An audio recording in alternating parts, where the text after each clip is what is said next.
basically, at not being able to attend the combine, I probably still could have done draft workouts and tried to raise my stock, but I felt like this decision for coming back was the right one and easy choice. So, Greg Doyle. Hey, Trayce, given that, well, first of all, are you at your home or your parents' home? I'm at my parents' home. Okay. Given that there's two things at play here, right? I mean, obviously you want IU to be as good as possible and you came back to help them win, but you want to be as good as possible. How do you balance that? And what do you ask of Coach Woodson to make sure that you can achieve both? I think the biggest thing with both, obviously, I want IU to be as good as possible. I think that I elevate their team a lot, but just overall in the sense of me playing away from the basket more, I think pick and rolls more, kind of what we did at the end of the season is going to be big, pick and pops and stuff like that. Just using what I used from this NBA draft process going into next year, especially with the feedback that I got. So, Jace. Hey, Trayce, hope you're doing well. You talked about earlier in regards to kind of like what you want to see going forward in the future. You were on the Hoosier Hysterics podcast. So you want to say, you know, you want the offseason work to be changed up. You want the way practice is ran to be changed up. Is that more from an intensity standpoint, to be more intense earlier on, or do you want more kind of a more different approach on the skill set and things you work on in that point of view? I think intensity wise, I think we had a great team. I think everyone worked as hard as possible, but just the things that we were working on, we ran a lot last year and it was more emphasis on defense. So having more emphasis on the offensive game plan, because our defense is going to carry over from last year. We just got to speed some of the younger guys up, but I think the biggest thing for us would probably be offensively, more sense, stuff of that nature. So I'm just trying to get meshed together more, play with different guys. Like, last year we had two teams and it was like the starting five and the bench, and we would play against each other. We would never switch up the teams, as where the starting five and the bench players would play together. So I think that's huge for us to just get our team chemistry better. Eags. Hey, Trayce. You're the first big draft decision we've seen with the NIL earnings out there for a little while. Did that impact you at all? Did you set a little higher bar for the draft, or have you seen some of your other friends that have gone through the process affected by it? Obviously the NIL with all the free agency is basically what it is, but with the transfer portal and all of that stuff, it didn't impact my decision. I was never looking at another school or seeing who was going to reach out and give me the most money to go there. So it was never anything like that. I was either going to the draft or staying at IU. So I wouldn't consider the NIL to be a big reason why I stayed, even though I know there's probably going to be money there and opportunity there, which I'm blessed to be in that situation. But obviously I'm going to use it to my advantage, but I'm here to play basketball and finish my degree. So. Tyler. Hey, Trayce. I hope you're doing well. How and when did you tell Mike Woodson that you were going to be coming back to IU, and what was his reaction to it? He was kind of surprised, actually, because I was the one that was actually called him to host the meeting on Thursday. So I told him on Thursday. We had a long talk about, especially the offseason stuff, kind of some things that I envisioned to help our team be successful, because this was his first year in college basketball. So I was just waiting to see what he would do with his way, and then taking the stuff that I've learned from the other two seasons under Coach Miller and incorporating some of the stuff that I think would benefit us was big. So we talked about that. And then I told him at the beginning of the meeting that I was going to come back, and then he was ecstatic. He was ready to go. He was really pumped up. So he's probably still smiling right now. Jim Coyle. Trayce, congratulations on making your decision and getting out of the way. How much was that a relief in and of itself? And what are your expectations now coming back for this team for your final season? It was a big relief. You got people asking every day what your decision is going to be. Before I got COVID, I really wasn't even set on what I was going to do. I was going to just see what happened at the NBA Combine, try to show out there and take it from there. But after getting COVID and not even having symptoms, but just I kept testing positive. So I just felt like it was a sign that I should return. But it was a huge relief. And then the expectations that I have for our team, I would say the biggest thing for me is trying to win a championship. Obviously take it first with the Big Ten and then see what happens in the NCAA tournament. So Alex. Hey Trayce, thanks for the time. I'm curious, you talked a little bit about this, but the outside shooting and wanting to expand that part of your game, is that something that you feel like you haven't been asked to do in the past and that you're comfortable doing, or is it something you're not comfortable doing previously, or like how do you kind of assess that and how do you integrate that into your game moving forward when you're as dominant as you have been around the paint? So this is the way Coach Woodson explained it to me. He said that,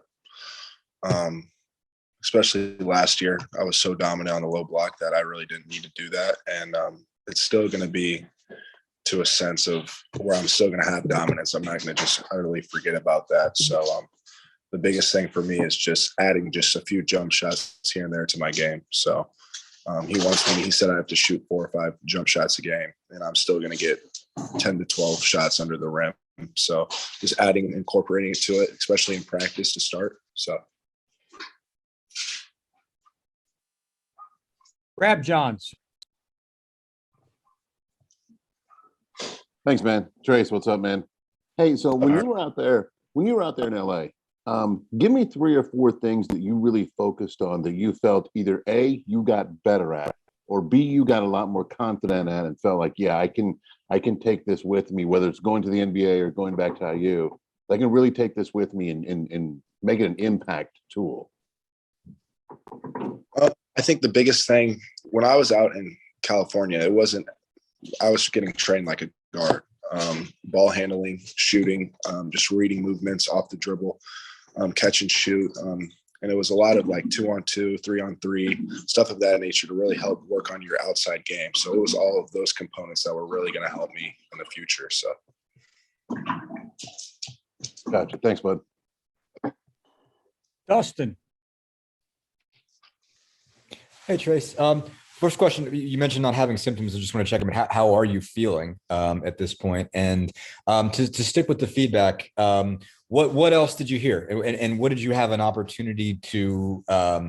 What did you have an opportunity to hear as far as who did you get to talk to? What's the feedback process like if you don't go to the combine? It's a lot different. Obviously, with the feedback from the GMs, they said I was going to get drafted.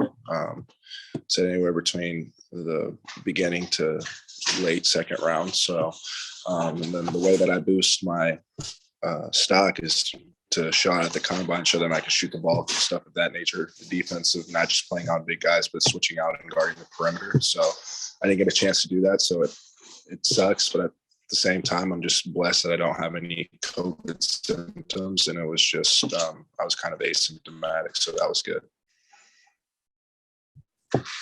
Mike Schumann. Yeah. Hey, Trayce, thanks for the time. I know you guys lost some guys to the transfer portal, but I think for the most part, the people that were expected to make major contributions next season are all coming back, including Race and others. Why do you think that is? Why are you and others clicking so well with Coach Woodson?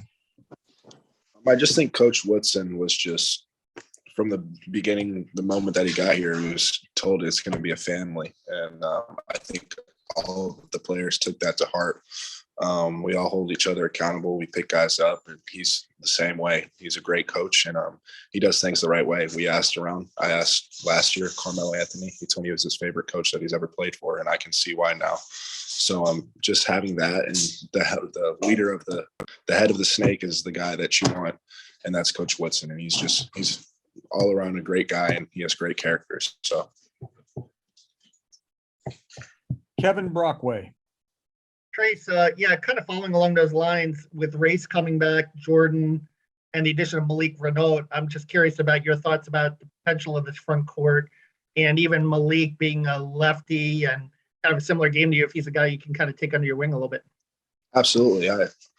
especially with Malik. He's a great player. I've watched a little bit of his film. The big thing with him, too, he's a winner. So that's great. Mott Bird, that's a powerhouse team.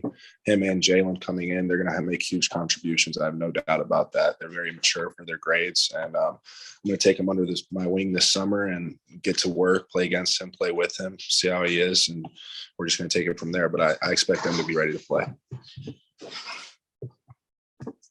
Zach. Trayce, I guess circling back to Peake's question about NIL, did you even see it? Like, was it something that teams were bringing up? Was it something that when you interacted with other guys going through workouts, they might be bringing up? I mean, was it kind of in the slipstream of the pre-draft process for you at all, even just in a maybe kind of a bigger picture sort of way, or no? Not really. The only I saw as much as you guys did. I just saw things on Twitter, guys getting deals, stuff of that nature. I really didn't think much of it. I mean, if they want to go play for those places and make that money, that's on them. I'm thinking more big picture with my university and program. And the NBA has a lot of money there. So that's going to be there when it's time. But I felt like coming back to school was the right thing for me. So I don't think it had that big of an impact on me. We didn't really talk about it that much. So Tom Brew. Hey, Trayce, welcome back. Hey, one thing I wanted to ask you with this incoming class coming in, you just talked about with Jalen and Malik and Caleb and CJ and such. Do you feel like this is going to be the best Indiana team you've played on? And is there any cap at all as to what you guys can accomplish this year? Absolutely. I think this is the best team that I've been on since I've been here. And it's not even the sense that it's the talent that we have. We have talent all across the board, from the guards all the way down to the centers. We have dudes that care about the program, are here for the right things. And I think the big thing that we didn't have last year that we have this year is our team chemistry. Last year, we had 3 guys come in and start for us that we didn't know, like we never played with them. We had to build all our chemistry over the summer. So having a full year of already experience with them and then adding 2, 3, or 4 freshmen in, I think it's going to be huge for us. I think the ceiling for our team is anywhere between Big Ten championship and national championship. If I'm going to be honest with you, I set my standards high. We had those standards last year, but obviously it wasn't the way our season went. But knowing that guys, I think now knowing with guys and what they do, their tendencies and what they're capable of, I think it's going to be huge for us. And now Coach Woodson kind of has a year under college under his belt, and that's going to be big for him as well. So Dylan Sin. Hey, Trayce. I guess I just wanted to ask, what were your conversations like with your teammates as you made this decision, and what was it like getting to tell them that you were coming back and that you guys could run it back from last year? They were all excited. And the thing was, they really didn't bother me that much about my decision. Obviously, X was a big advocate on Twitter. But I talked to Race a little bit about it. But they all were like, make the best decision for you.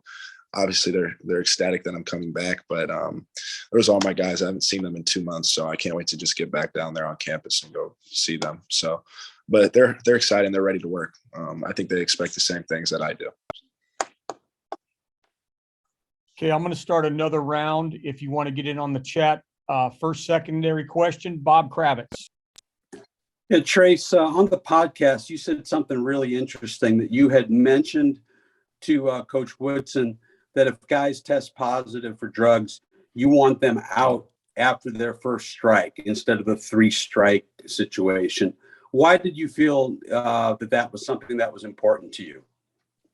Well, now just me being a senior, it's different. It's my last year. It's my last time being at IU, and I don't want anything of that nature ruining our season. I mean, if you're that selfish to do that during the season, then you don't need to play for this university. I think it's plain and simple.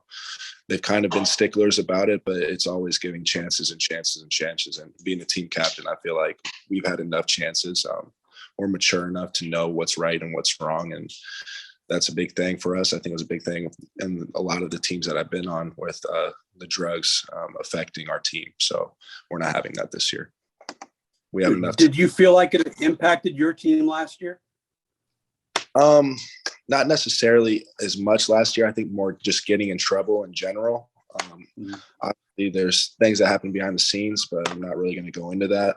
But it definitely has had effects in the past, so I'll just leave it at that. Thank you. Tyler. Trayce, you mentioned the decision being pretty easy once you tested positive for COVID and couldn't go to the combine, but was there like a specific moment or kind of conversation when, it kind of flipped for you and you decided you definitely wanted to come back? I think the moment for me was when I tested negative. I tested negative on Monday, and I was going to fly out Tuesday. So I took another test Tuesday morning, and that one came back positive. So I tested negative and then positive again. And I was like, well, that's definitely a sign I probably should just shut it down. And then I tested again positive on Wednesday. So at that point, I was like, I'm not really in game shape. I've been dormant and not been doing anything for about a week and a half, just testing positive and just being at home, not being able to work out. So I wasn't in season and ready to play. So I felt that if I couldn't play in the games, then there wasn't really a point for me going there. Dustin. Just to take it back to NIL, but also kind of involve the G League in this, I guess. Like what, as far as like where you might have been picked or whatever, I mean, I guess was the G League maybe less of an interesting option because of NIL? Because it was a situation where you didn't have to go somewhere to get a paycheck, that there was going to be some kind of money. Did that factor in any way? And I guess how much did you consider, I guess, the possibility of, a situation where you might have gotten drafted later or even be a priority sort of undrafted free agent and would lead to the likely scenario of you starting your first year in the G League? Yeah. So even with the G League, the only way, there's players in the G League now that are still on guaranteed contracts. And so if I had to go develop in the G League, I wouldn't mind doing that as long as I was guaranteed a contract. So that was my big thing. If I was guaranteed a contract in the second round, then I would have stayed in the draft. But that's not what happened. And I didn't think that's what was going to happen. And so I felt like coming back to school was the best option. We didn't really talk about NIL or any of those type of deals. So I know the money's out there, but we're just going to play it by ear and see what happens. So it was really more of it was a guaranteed contract. So I could have played in the G League. I would have been fine with that if it was for my development purposes. Alec, lastly. Hey, Trayce, the word legacy is thrown around a lot, especially nowadays. When you now look at your career and you look back, coming back for your last season, how do you really want to be remembered for your time at Indiana? I think the biggest thing for me is just obviously a player that works super hard on and off the court, set the examples, set standards high. And it's been hard for us because we haven't had a lot of success in the winning column. But I feel like now with this team, it's going to be huge for us. We finally have talent and there's actual expectations for what we can do. And so just trying to get one championship under my belt, whether it be Big Ten or national. Well, obviously I would want national more, but starting with the Big Ten, I think it would be huge because I feel like we're a top 3 team right now there. And so I love having expectations and having pressure with that situation because we've never had it in the past. Tom Brew. Trayce, just to kind of follow up a little bit on a couple of your answers there in regards to team chemistry and such. Last year, UNX really the last 3-4 weeks of the season did a lot of great things together. But you also have talked about the leadership aspect of things, about people doing stuff right. What sort of conversations have you had with him since his incident last spring and the importance of him of being in that senior leader as well on a team like this? Yeah, most definitely. I think X is going to have his head straight. He's going to be with me most of the time, me and Race. So that's who he's going to hang out with, who he's going to be with. And we're going to make the right decisions. He's going to make the right decisions for us. There's not going to be any of that. No funny business going on. Coach Woodson and him have already had those discussions. So he's ready to go. He's ready to get started and work for next year. So Jim Coyle. Trayce, you talked about legacy was mentioned, and I know this is not why you came back, but if you have a season similar to what you had last year, you have the opportunity to end up as I think the 3rd leading scorer, 1st in blocks, 1st in rebounds for Indiana. How important would that be to achieve that? But to do that, to not have a Big Ten title with that, how disappointing would it be to not have both? Yeah, exactly. So I'm a person who I'd rather score or not score 2,000 points. I'd rather get the championship. If I don't need to score that much and we're playing really well, then that's what we're going to do. I'm an unselfish player. I'm a team player, but I'm going to do what my coach wants me to do. So I think we have enough talent to where I don't have to score 20 to 25 points a game. I can easily score 17, 18 points and be fine. And I think we'd still win. So it's just going to be what our team is like and what's working for us. And so I'm more set on winning the Big Ten than trying to chase records. If we're playing the right way, I think the records will come and I'll still be able to get them. And what would they mean to you to achieve that? To achieve those things, it's huge. There's only, I think, 4 or 5 players that have scored 2,000 points. And then 1 player or 2 players that have had 1,000 rebounds. And just being mentioned in that category with how good of those players are. You mentioned names like Calvert, Steve Alford, Alan Henderson. It's crazy. Just to be even mentioned in that category is huge. And so, but right now I'm focused on a championship. So. You left out Coach Woodson. You're going to hear about that. Yeah, Coach Woodson too. Jace. You also mentioned kind of going back to that podcast that one person you want to hold you accountable in the gym, especially towards that midseason when your legs start getting tired, is Tamar Bates. Being able to work with him, you always talk about how Tamar's such a gym rat. Where do you see his ceiling this year and, what he can bring to the team? Because we did see glimpses of it last year. Most definitely. The big thing with Tamar, I think he got derailed last season with a couple of family things that happened in his corner. And so that's some things you can't control, and it really messes up your mentality. And so I think he's back. He's got his head straight. He's ready to get to work. And he's a guy that I was with all summer in the gym. He was trying to get better. And then as the season goes around, that mental aspect, you start to lose it a little bit. But I think this year, having 1 year under his belt, he's going to know how to attack that and handle that. And I'm going to be right there with him, helping him. Jack Ankeny. Hey, Trayce. So defense was obviously a strength for you guys last year, but I guess how much do you think the team's offense can improve this upcoming season? And I guess where specifically do you think those improvements will come from? I just think that at the end of the year is when our offense really started clicking, minus the last game. And then I think the pick and roll was big for us and having the space floor. So I think that was huge for us. And then obviously the shooting, we're going to have to be better at shooting. And so we're going to be in the gym all summer working on that and then just playing with each other. A lot of guys didn't get the chance to play with the certain guys last year, and I think that's going to change. We're going to mix it around a lot. So we spent the whole year last year focused on defense, and we rarely focused on our offense. So just seeing what we can do and how much we can achieve with actually putting more time and effort into it is going to be really key for us. Okay, 2 more questions. Rick Bozich, then Mike Schumann. Yeah, hi, Trayce. Thanks for doing this. How much did your outlook or how much did your encouragement or enthusiasm change from the way you guys finished the season last year with the turnaround in the Michigan game and then what you did in the Big Ten tournament? How much did that make you more enthused about coming back and finish or taking it to another level?